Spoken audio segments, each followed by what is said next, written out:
Syro Malabar സഭയുടെ major arch ബിഷപ്പായി Mar Raphael തട്ടിൽ ചുമതലയേറ്റു. സഭയുടെ കേന്ദ്ര കാര്യാലയമായ കാക്കനാട് സെന്റ് തോമസ് മൗണ്ടിൽ നടന്ന സ്ഥാനാരോഹണ ചടങ്ങിൽ സിനഡിലെ അംഗങ്ങൾക്കൊപ്പം രൂപതകളിൽ നിന്നുള്ള അൽമായ സമർപ്പിത വൈദിക പ്രതിനിധികളും സുപ്പീരിയർ ജനറൽമാരും പങ്കെടുത്തു. ഗായത്രി സത്യദേവ് ഇപ്പോൾ കൂടുതൽ വിവരങ്ങളുമായി ചേരുന്നുണ്ട്. ഗായത്രി, ചടങ്ങുകൾ പൂർണ്ണമായോ? കാവ്യ, 32ാം സിനഡ് സമ്മേളനം തിരഞ്ഞെടുത്ത major archbishop Mar Raphael തട്ടിലിന്റെ സ്ഥാനാരോഹണം സഭാ ആസ്ഥാനമായ കാക്കനാട് മൗണ്ട് സെന്റ് തോമസിൽ നടന്നു. അതിന്റെ ഭാഗമായിട്ടുള്ള ചടങ്ങുകൾ ഇപ്പോഴും പുരോഗമിക്കുകയാണ്. ഈ സ്ഥാനാരോഹണത്തിന് ശേഷം ആദ്യ കുർബാന, മേജർ ആർച്ച് ബിഷപ്പ് ആയതിനു ശേഷമുള്ള ആദ്യ കുർബാന നടന്നു. അതിനുശേഷം ഒരു വൈദികർ പ്രദക്ഷിണമായി സ്ഥാനാരോഹണ ചടങ്ങുകൾ നടക്കുന്ന സഭാ ഓഡിറ്റോറിയത്തിലേക്ക്, കാക്കനാട് മൗണ്ട് സെന്റ് തോമസ് ഓഡിറ്റോറിയത്തിലെത്തിയതോടുകൂടിയാണ് ചടങ്ങുകൾക്ക് ആരംഭമായത്. ചടങ്ങുകൾക്ക് മുഖ്യ കാർമ്മികത്വം വഹിച്ചത് സിറോ മലബാർ സഭ അഡ്മിനിസ്ട്രേറ്റർ മാർ സെബാസ്റ്റ്യൻ വാണിയപ്പുറയ്ക്കലാണ്. അദ്ദേഹം ആദ്യം തന്നെ ഔദ്യോഗിക പ്രഖ്യാപനം, അദ്ദേഹത്തെ മേജർ ആർച്ച് ബിഷപ്പായി പ്രഖ്യാപിച്ചുകൊണ്ടുള്ള ഔദ്യോഗിക പ്രഖ്യാപനം നടത്തി. തുടർന്ന് ഫ്രാൻസിസ് മാർപ്പാപ്പയുടെ സമ്മതപത്രം വായിക്കുകയും ചെയ്തു.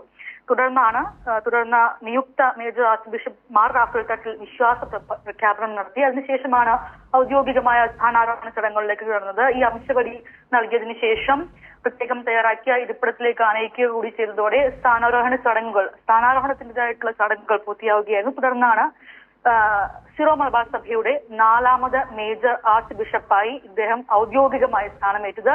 ഈ ഒരു സിനഡ് തിരഞ്ഞെടുക്കുന്ന 2ാമത്തെ മേജർ ആർച്ച് ബിഷപ്പാണ് മാർ റാഫേൽ തട്ടിൽ. ഇതിനു മുമ്പ് 2 മേജർ ആർച്ച് ബിഷപ്പ്മാരെ തിരഞ്ഞെടുത്ത മാർപ്പാപ്പ നേരിട്ടായിരുന്നു. അതിൽ സിനഡ് തിരഞ്ഞെടുക്കുന്ന 2ാമത്തെ മേജർ ആർച്ച് ബിഷപ്പാണ് ഇദ്ദേഹം. കഴിഞ്ഞ ദിവസം നടന്ന 32ാം സിനഡ് സമ്മേളനത്തിന്റെ ഭാഗമായ തെരഞ്ഞെടുപ്പിൽ 3-2 ഭൂരിപക്ഷം ആദ്യ ഘട്ടത്തിൽ തന്നെ, അല്ലെങ്കിൽ ആദ്യ റൗണ്ട് തെരഞ്ഞെടുപ്പിൽ തന്നെ നേടിയാണ് ഇദ്ദേഹം ഈ ഒരു സ്ഥാനത്തേക്ക് തിരഞ്ഞെടുക്കപ്പെടുന്നത്. എത്രത്തോളം സ്വീകാര്യനും സൗമ്യനുമാണ് ഈ ഒരു ഇദ്ദേഹം, അല്ലെങ്കിൽ എത്രത്തോളം സ്വീകാര്യനാണ് ഇദ്ദേഹം വൈദികർക്കിടയിൽ, വിശ്വാസികൾക്കിടയിൽ എന്നൊരു പ്രഖ്യാപനം കൂടി നടത്തുന്ന ഒരു തെരഞ്ഞെടുപ്പ് കൂടിയായിരുന്നു. ആദ്യ റൗണ്ടിൽ തന്നെ 3-2 ഭൂരിപക്ഷം നേടി ഇദ്ദേഹം വിജയിക്കുന്ന, അല്ലെങ്കിൽ ഇദ്ദേഹം തിരഞ്ഞെടുക്കപ്പെടുന്ന ഒരു സാഹചര്യം ഉണ്ടായത്. സഭയിൽ നിലനിൽക്കുന്ന സങ്കീർണമായ സാഹചര്യങ്ങളടക്കം നിലനിൽക്കെ ആ പ്രശ്നങ്ങളെല്ലാം പരിഹരിക്കാൻ ഇദ്ദേഹത്തിന് കഴിയുമെന്ന ഒരു വിശ്വാസം കൂടി വിശ്വാസികളും വൈദികരുമെല്ലാം ഇദ്ദേഹത്തിൽ അർപ്പിക്കുന്നുണ്ട്. അതിന്റെ ഭാഗമായിട്ടുള്ള പ്രഖ്യാപനം തന്നെ, എല്ലാവരെയും ചേർത്ത് നിർത്തിക്കൊണ്ടുള്ള പ്രവർത്തനമാണ് താൻ നടത്താൻ ആഗ്രഹിക്കുന്ന നയപ്രഖ്യാപനം ഇന്നലെ തന്നെ അദ്ദേഹം നടത്തുകയുണ്ടായി. അത്തരത്തിൽ എല്ലാ പ്രശ്നങ്ങളും സഭയുടെ മുറിവുടക്കാൻ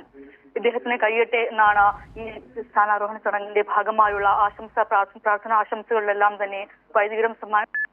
അത്തരത്തിൽ സഭയുടെ മുറിവുടക്കാൻ കഴിയുന്ന നാഥനായി, പരമാധ്യക്ഷനായി ഇദ്ദേഹത്തിന് മാറാൻ കഴിയട്ടെ എന്ന ആശംസകൾ കൂടി എല്ലാ ഭാഗത്തു നിന്നും ഉയരുന്നുണ്ട്. സിനഡുകൾ കൂരിയയിലെ വൈദികരും കന്യാസ്ത്രീകളും, ക്ഷണിക്കപ്പെട്ട രൂപതകളിൽ നിന്ന് ക്ഷണിക്കപ്പെട്ട വൈദികർ, സന്യസ്തർ, അന്മയ പ്രതിനിധികൾ, സമർപ്പിത സമൂഹങ്ങളുടെ സുപ്പീരിയർ ജനറൽമാർ തുടങ്ങി ക്ഷണിക്കപ്പെട്ട അതിഥികൾ മാത്രമാണ്, അല്ലെങ്കിൽ ലളിതമായ ഒരു ചടങ്ങ് മാത്രമാണ് ഇവിടെ നടന്നത്. പൊതുജനങ്ങൾ ഉണ്ടായിരുന്നില്ല. ഒപ്പം തന്നെ ഈ ക്ഷണിക്കപ്പെട്ട മറ്റ് അതിഥികളായ Roji M John, Joseph Vazhakkan, Francis George, P C. Thomas, P C. George തുടങ്ങിയ മറ്റ് രാഷ്ട്രീയ അല്ലെങ്കിൽ സാമൂഹിക നേതാക്കളും ഈ ചടങ്ങിൽ ക്ഷണിക്കപ്പെട്ട അതിഥികളായി പങ്കെടുക്കുകയുണ്ടായി. ഇതിന്റെ ഭാഗമായുള്ള ചടങ്ങുകൾ, അല്ലെങ്കിൽ സ്ഥാനാരോഹണ ചടങ്ങിന്റെ ഭാഗമായുള്ള മറ്റ് പ്രാർത്ഥനകളും ചടങ്ങുകളും ഇപ്പോഴും പുരോഗമിക്കുകയാണ്. കാവ്യ.